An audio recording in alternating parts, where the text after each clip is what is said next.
Thank you very much, Madam Speaker. Madam Speaker, I rise to support this special motion by Honorable Junet. We come from 42 different nationalities in this nation, the many and the few. Those who have never had privileges of holding, let alone senior offices like deputy president or presidents, but they have lived in this country in peace. In 1982, I was just commissioned into the army, and I was involved in putting out that coup of 1982. In 2007, I was a senior officer in the army. If the army was going to be divided, then this country would have gone to the dogs. I like how some of our colleagues are able to talk with a lot of gusto about don't kill the messenger or don't kill the devil. If you give the wrong message and devilish messages, then you must be killed. There's no looking away. There are 3 offenses. If one commits, these are serious offenses in any country: espionage, sabotage, terrorism. What we are hearing over our media, both social, print, and the open media and televisions, actually is both espionage and sabotage. When somebody can say on an open media that Kenya was involved in Sudan conflict, and these are our neighbors, we are with them in IGAD, and also we are part of the Africa Union, it simply means that you are putting Kenya at crossroad, and also you are pitting Kenya against other states. Madam Speaker, I am a Muslim, I am not a Christian. But our Christian brothers and sisters must not allow that pulpit. The churches are houses of God. They are houses of worship. They should not be used to divide this country, and they should not be used as playground of vitriol and for anybody to badmouth other leaders. There are different avenues where we are able to raise our voices. But what is happening now is going to divide Kenya right across the middle and pitting us against each other. The Rwanda genocide was actually instigated by one small radio called Radio Millie Collins. Initially, when they were finding out a lot of vitriol and hate speech and incitement, people were kind of celebrating because they were on that side. But as soon as killing happened, nobody knew who was going to be spared. I think Kenya is bigger than that. If anybody wants to change leadership in this country, every 5 years we go for elections. Let people wait for their time. On the presidency, at any one time, there's only one president in Kenya. We have had late President Kenyatta, Mwai Kibaki, Moi, and Uhuru Kenyatta. They served their time and they walked away.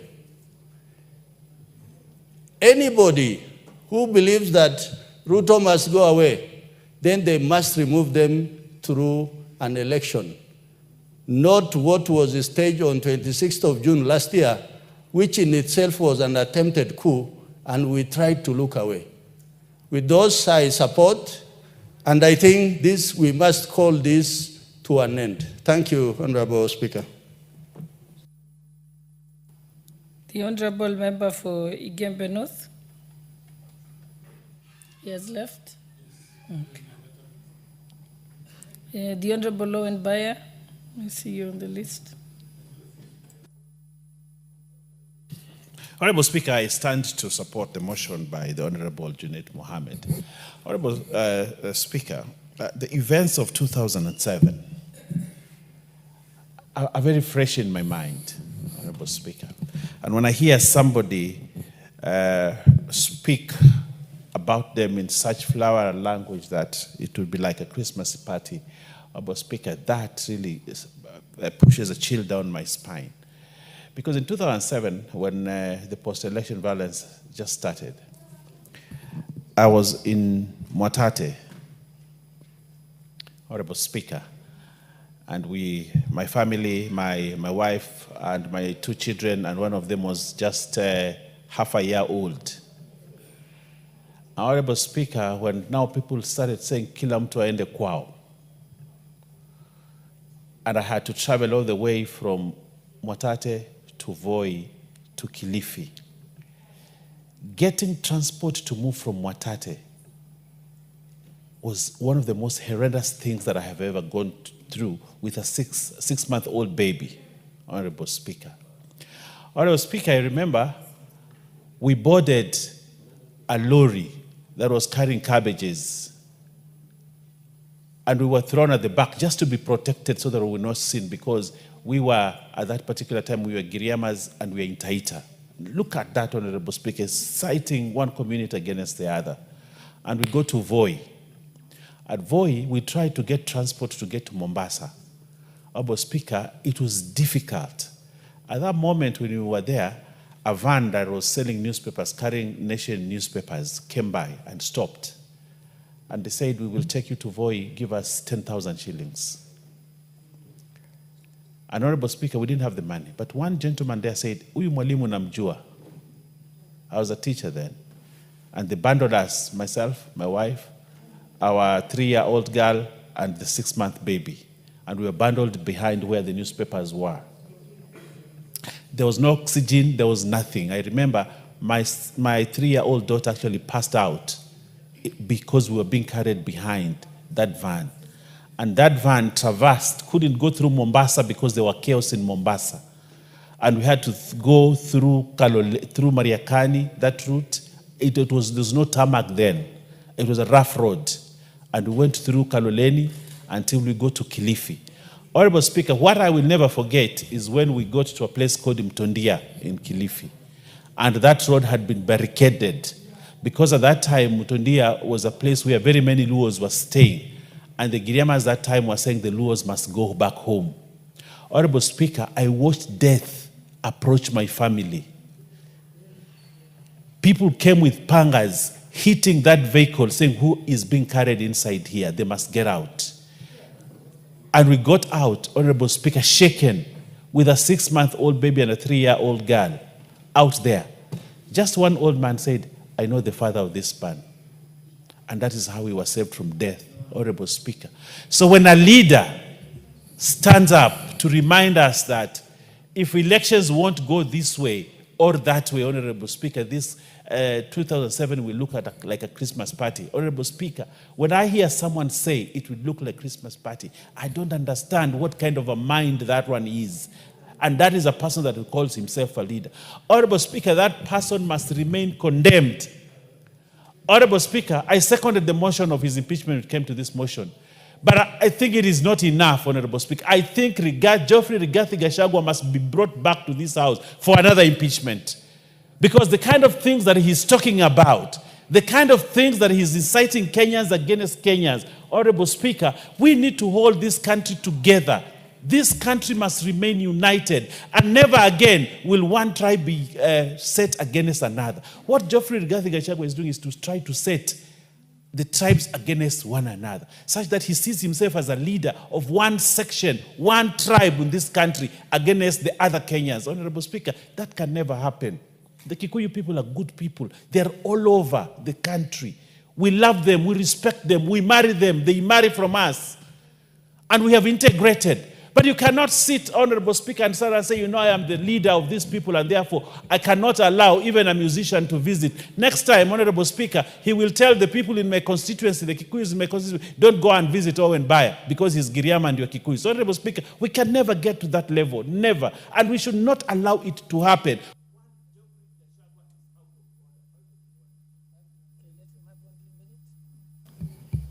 Honorable Speaker, one Geoffrey Rigathi Gachagua is out of order.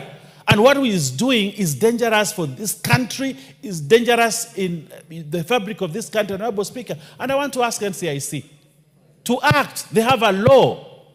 They have powers.